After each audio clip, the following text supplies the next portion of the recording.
It is the Jesse Kelly Show, final hour of the Jesse Kelly Show on a Monday. So I'm going to expand on the point I made at the end of last hour about the stakes of the game. And actually, it's kind of, we're going to have like a vague historic discussion about it. We'll talk about how they're selling revenge. We'll get to more emails. Democrats are finally being forced to back off the tranny stuff. All that. We're going to try to stuff all that in this final bag in hour 3 of Monday's show. So, in case you're just now joining us, which I can't imagine why you'd just now be joining us in hour 3, but in case you're just now joining us, the guy wrote an email and he said, hey, aren't you worried if they take over, they're going to arrest all ththese people? They're already talking about it. They're going to do all these terrible things. And okay, all that stuff's fair, but you know something I've always found to be so fascinating about history? Something you see over and over and over and over and over again. And I just think the whole thing is so fascinating. There is a competition for the throne somewhere. And it's all over the place. Maybe the king died, maybe whatever, but there is a competition for the throne. And people, higher up people, important people in society will back a certain horse for the throne. I want King Chris. And the other side says, no, I want King Corey. Except this is the ancient world. And if you back King Corey and King Chris wins, you're going to die. And probably everyone you care about is going to die.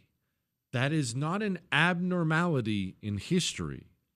For so much of the history of mankind, when there was any kind of a competition for the throne, any kind of it, people would join a side, and they would join a side with the full knowledge that, yes, if your guy wins, you're probably going to make it out just okay. It'll be the ancient version of a new mansion and a private jet and steak dinner and everything you want.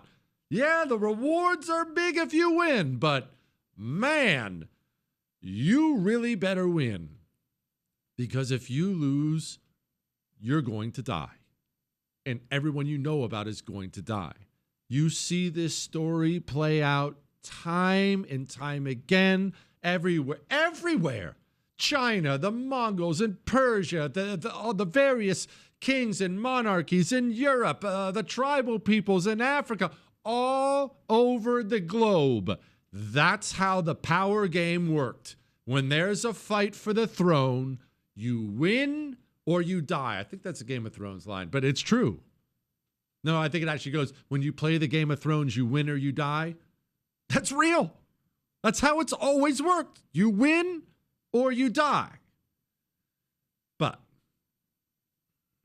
don't you, in some way, don't you admire the people who chose to play the game? Because, like I said, this wasn't normal people like you or me. Depending on the country, and obviously the official titles are going to change because of the span of time and how many different cultures and what there are. But these are basically United States senators staking a claim. King Chris. King Chris is my guy. Never King Corey. Governors. Law enforcement. Quote, important people staking a claim. I'm on Team Corey. King Corey, never King Chris. And putting a claim down with the knowledge they're going to die, oftentimes very painfully, if their guy loses. Maybe I'm just weird. I don't know. You know what a history fan I am. I've always thought those power plays are so fascinating, and I've always admired the people who chose to play the game. Because especially for important people, powerful people, let's say you're a Roman senator during the time when Julius Caesar and his army, he's squaring off against Pompey Magnus and his army, and everybody knows, Caesar knows if he loses, Everyone on his team's going to die, and he's going to die. And Pompey Magnus knows if he loses, everyone on his team's going to die. And if you're Brutus, you're going to die. And these people are going to die. But there were a lot of Roman senators. How many Roman senators just kind of sat it out? They have a mansion. I've got a wife. I've got kids. If you're Roman, you probably have slaves. You have all kinds of things. I'm not going to risk that by choosing a side. I'm going to sit it out. You and me. We have chosen to play the game. And we understand what the stakes are. There are so many different corrupt sycophants within the Trump administration, including but not limited to within the Department of Justice. Now, these people don't have immunity. And the reality is the statute of limitations is 5 years, and there will be accountability with the next administration, if not before, when Democrats take back control of the House of Representatives. That's the most powerful Democrat in the House of Representatives. Putting it on camera. Put a stamp on it. It's coming. At least we're playing the game. But it's scary. It is. It is. This stuff is important, though, because it determines the kind of world your children and my children are going to live in. It determines the kind of America we're going to leave behind. You have chosen, I've chosen to not be neutral. I will not be neutral. I'm in the game. The stakes are high. I find it exciting sometimes. Jesse, if the scumbags who stormed that church in Minnesota are charged with violating the FACE Act, aren't charged, then we have no country or rule of law. I'm surprised church security let it happen. Well, look, Harmeet Dillon already said she's honest. We will pursue charges in this case. I see various crimes that have occurred. Exactly what they are, I'm not going to flag, but the FACE Act has been mentioned as one of the predicates there. In other cases, the Biden DOJ used the Klan Act conspiracy charges tacked on to the FACE Act in the case of protests outside abortion clinics to bring much longer sentences. So there are a number of tools available to us. Maybe you've been screaming today. Maybe you were already screaming last night. Why are there no charges? Why is nobody arrested? That's very fair given the lack of action we've seen in past years from Republicans. However, Harmeet Dillon is outstanding. When she says she's on it, she's on it. You're not going to have charges on a Monday, and it's Martin Luther King Day, so every one of these government employees is off today anyway. They said charges are coming. So charges, I hope, are coming. I think they're coming. Let's hope. Anyway, all right. So I wanted to touch on this because there are a couple stories out there. This email said, Jesse, I had a moment today where I understood why groups of people harbor grudges for generations. I won't be able to talk to a Democrat without feeling on guard the rest of my life. And if I had kids, I know I would pass that suspicion on to them. I can only imagine if we were in an all-out war, how many generations would be needed to forget what was done. Do you think this is how much of the country feels, or just us who take it personally? His name is Craig. Well, there's an article out, and there's some audio out. Headline, Mamdani, New York City Mayor Mamdani, Chief Equity Officer, disparaged liberal white women in now deleted X posts. She said things like, tax them to the white meat. It's lovely, really, really lovely. We heard from this lady in California. This is Kara Swisher. She's talking about the billionaires who are fleeing California ahead of the proposed wealth tax. I have of two minds of this. One is, and I said it to one this weekend, I said, you made all your money in California, you ingrateful piece of you could figure out a way to pay more taxes, and we deserve the taxes from you. Couple things. They're always just selling revenge. They're selling revenge. And to your point, historical wrongs, atrocities, real ones or imagined, they don't have to be real. They can be passed down, and they result historically in some of the worst man-on-man atrocities in the history of mankind. And it is sad to watch America devolve into this. I don't cheer for it. I'm assuming you don't cheer for it, but it's where we are.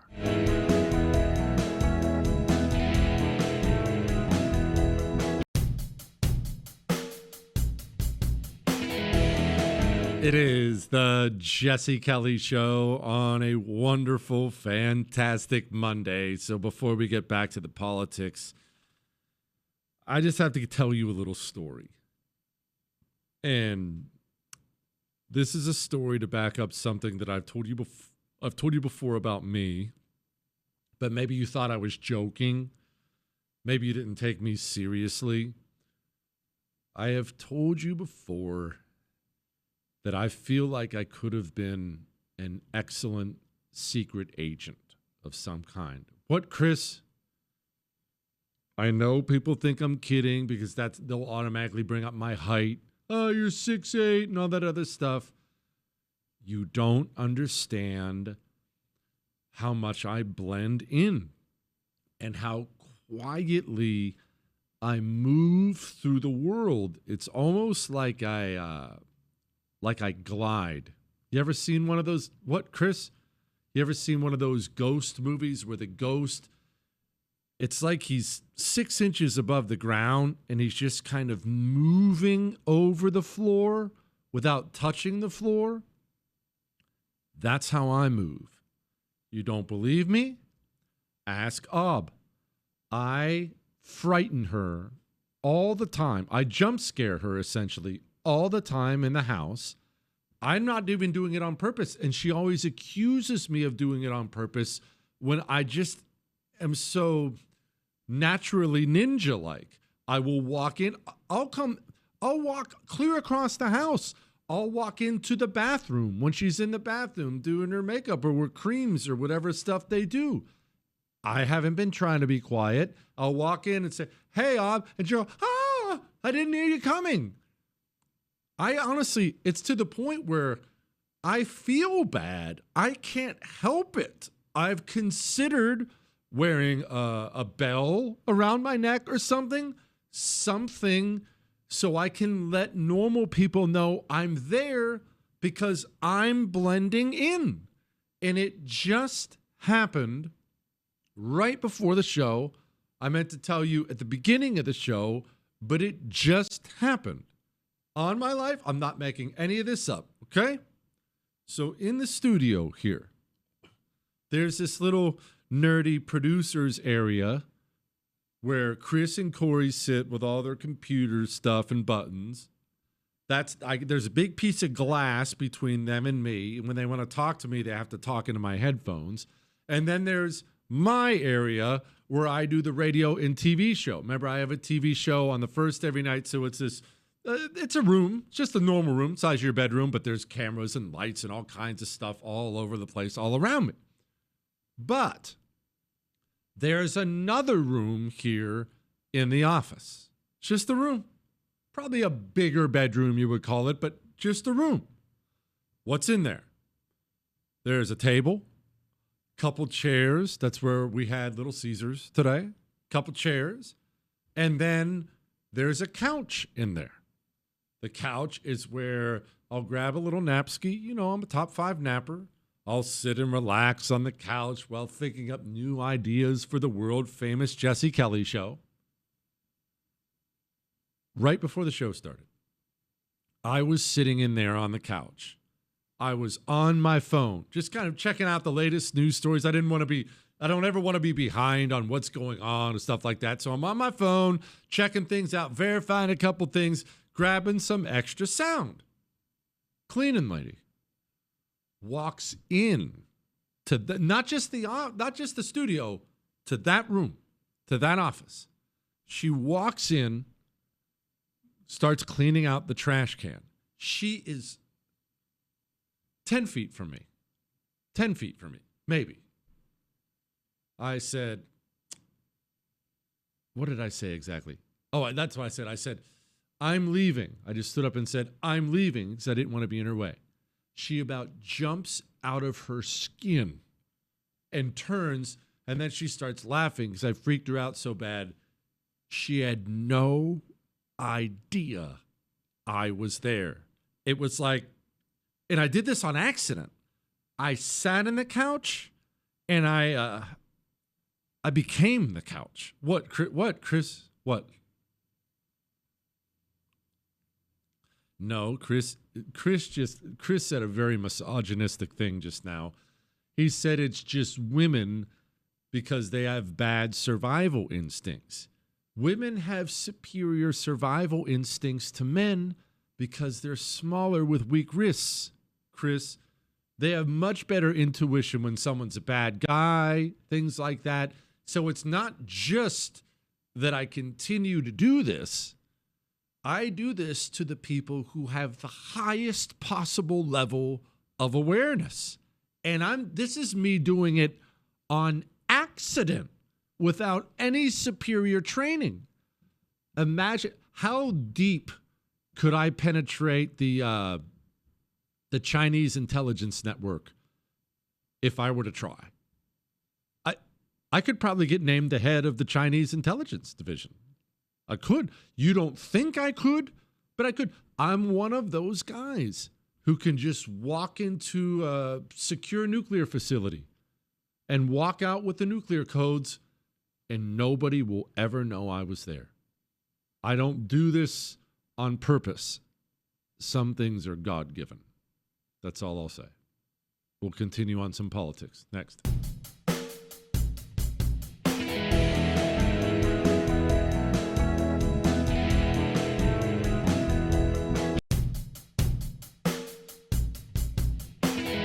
It is the Jesse Kelly Show on a wonderful Monday. Remember, you can email us, jesse@jessekellyshow.com. Chris, what happened to the doors? I thought we talked last week about getting more doors in here, and then you complained about their drug use, and I said, well, find a band that didn't, and then we just kind of dropped it. We have not heard the Doors one time since.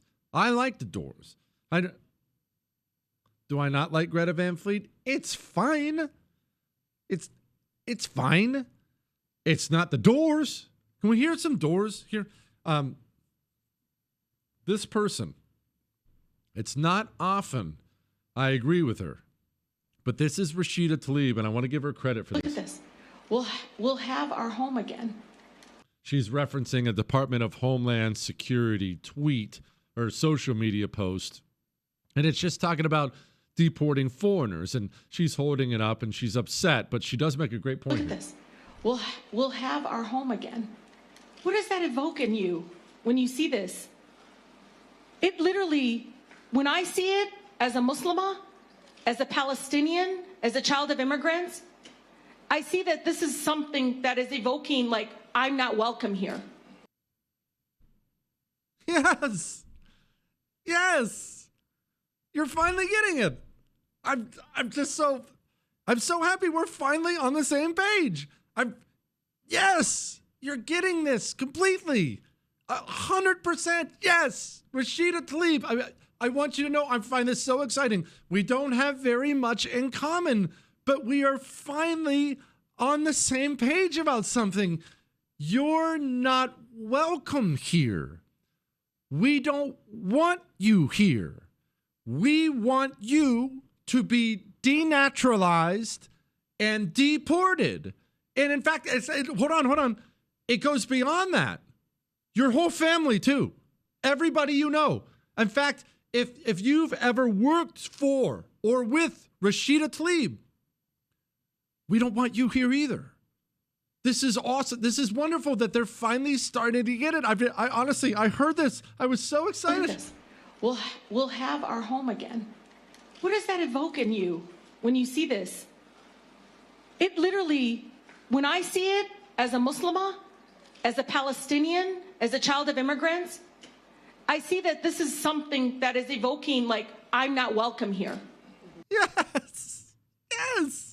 And what's more, and this is important, Rashida, now that we're together on something, this is important. I want you to tell some of your friends, too.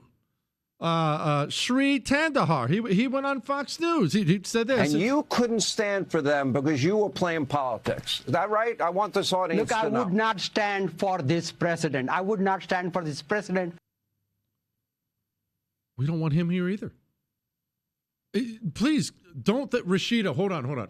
I don't want to be offensive. I don't want you to think that only applied to you. There are so many millions more just like you. We also don't want them here either. It's wonderful. This person, this is Casey Jama.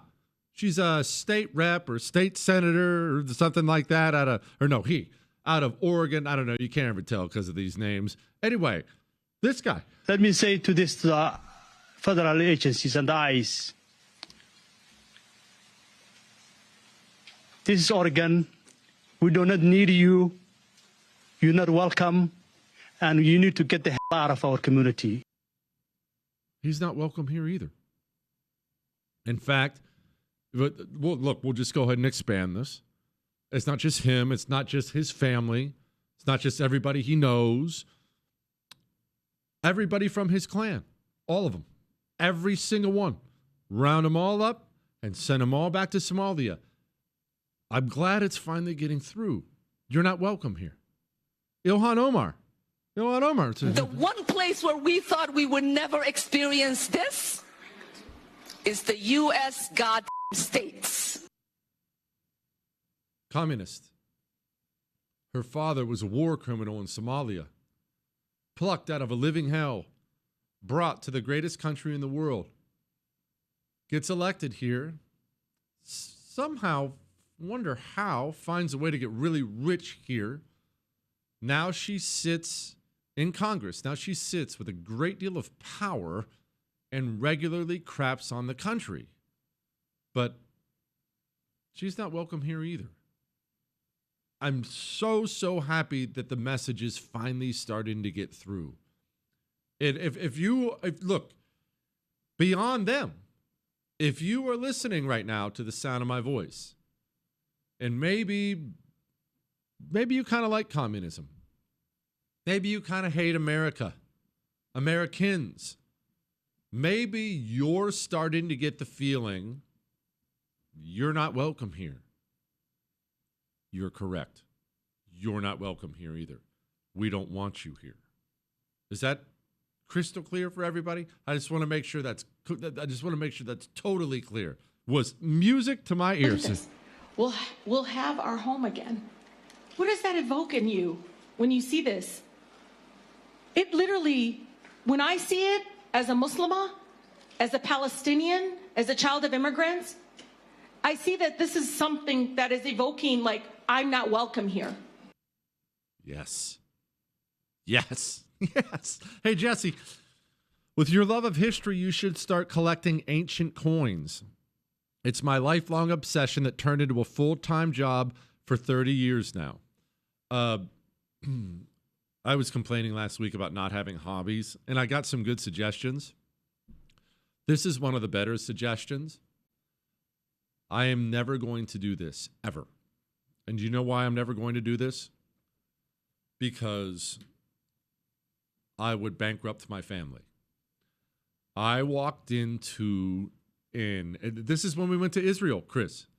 I walked into an ancient collection type place. They had everything you could imagine historically there. Everything you could imagine. We're talking Roman coins, like everything you can imagine.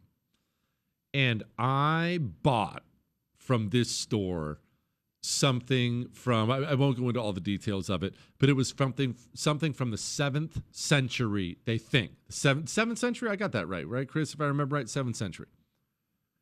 And I can't believe how much they charged me for it. And all it did was create in me a desire to buy more things. I can't do anything with the coin. It's a coin. Just put it in a safe deposit box. What am I going to do with it? Leave it sitting out on the dresser for someone to steal? So I may never see it again. I bought it. It's now put away in a safe deposit box, and it's not like I can play with it. It's not a gun or a G.I. Joe or something.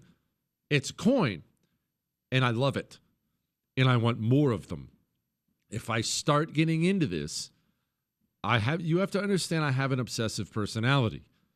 And there are times where that works out really well for me and for you. You love it when I find some history topic and I just go completely full nerd for a couple weeks and then boom, we're talking history for hours and hours and hours. It can work out well. It can also be a disaster. What, Chris? Chris said they're not all 7th century coins. I understand, but already, I want a case, Chris. I want a display case, and I want to be able to have it up in the house. And I've already decided that I want coins from the American Revolution, and I want Egyptian coins from 3,000 years ago, and I want ancient Chinese coins. And I want to know, do we have some sort of a currency that the Cherokee Indians used? And I want all the coins already. And if I do it, I will bankrupt my family, and so I refuse. I'm going to find some other hobby. All right. The tranny issue's not going well for him. Hang on.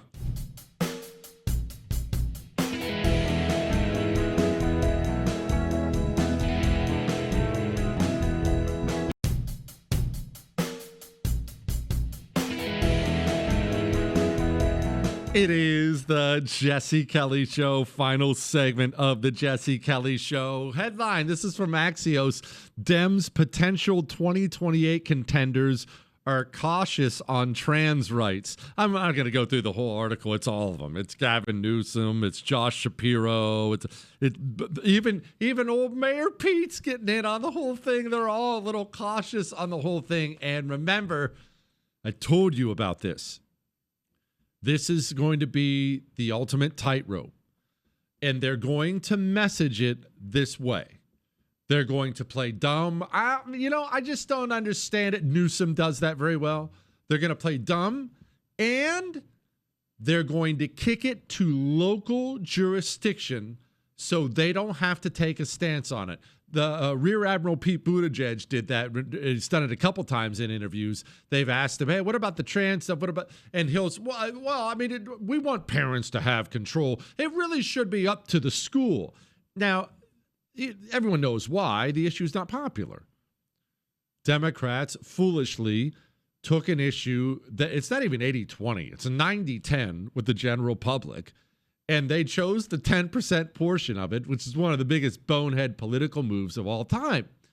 It's understandable why they're going to try to back away from it. Now, the problem for Democrats is twofold. They have two problems. First problem is this. You're the Rear Admiral, you want to run for president. You're Gavin Newsom, you want to run for president. J.B. Pritzker, whoever, you want to run for president.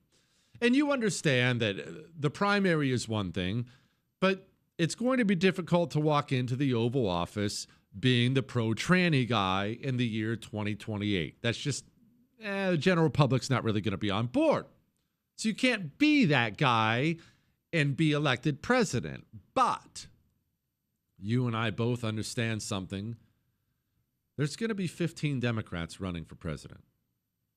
Every time there's a Republican primary or a Democrat primary now, because it has become good for the brand, you're going to get everybody throwing their hat in the ring, even when they don't have a chance, because even if you just qualify to show up for one debate on national TV, your brand will be bigger after that. So even if you lose, even if you get 1% of the vote, 2% of the vote, it's good for the brand. Think about Dome. Dome got 1 or 2% of the vote in the presidential primary, and she ended up spending 4 years as vice president of the United States of America. She never gets that gig without running for president. There are no negatives. Yeah, you got to do some more travel. It's all 5-star travel, 5-star hotels. You got to do some meet and greets, shake some hands, kiss some babies. You have to embarrass yourself if you're a Democrat doing black outreach like Gavin Newsom, mac and cheese and Wonder Bread and B-ball. But beyond the basic humiliation, that's nothing new for a Democrat. You're going to run. What's that mean? It means this woman's going to run. There are so many different corrupt sycophants. Wrong button, this one. And I will say it loud and proud because the DH secretary had a few choice words for me, but this looks like modern day slave patrols. What position do you think Jasmine Crockett's going to take on the tranny stuff in the presidential primary? Do you think she's going to tiptoe?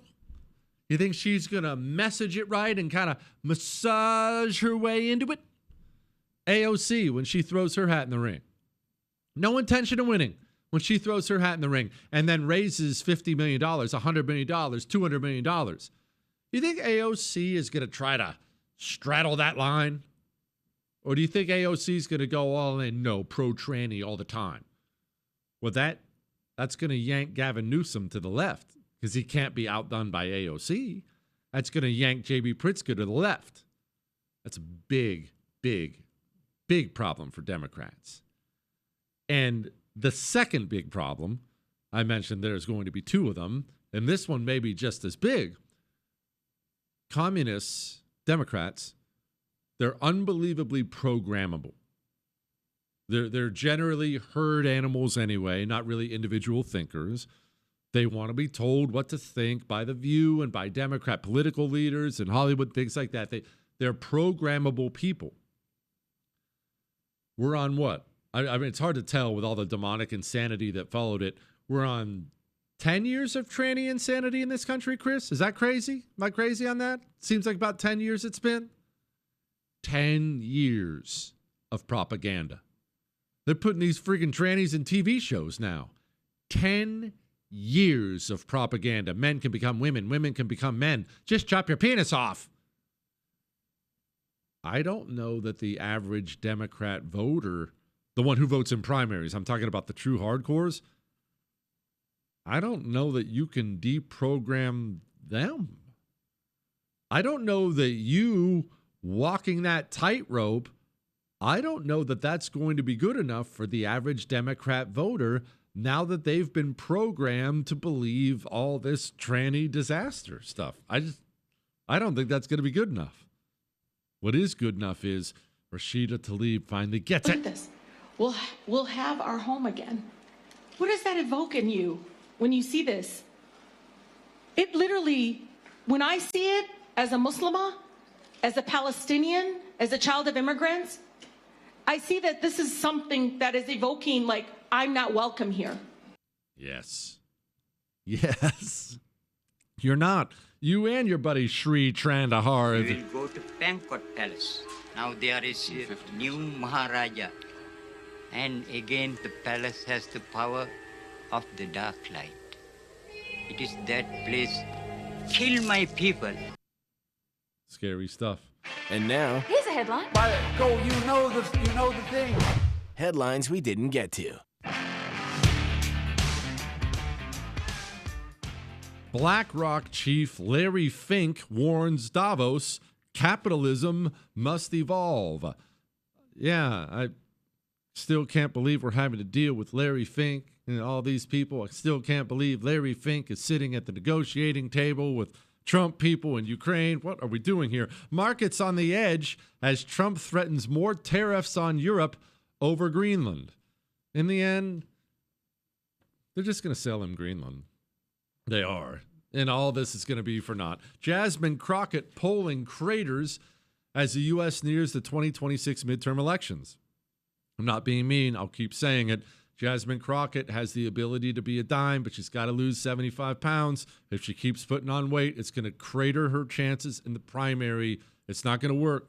No one wants to vote for that.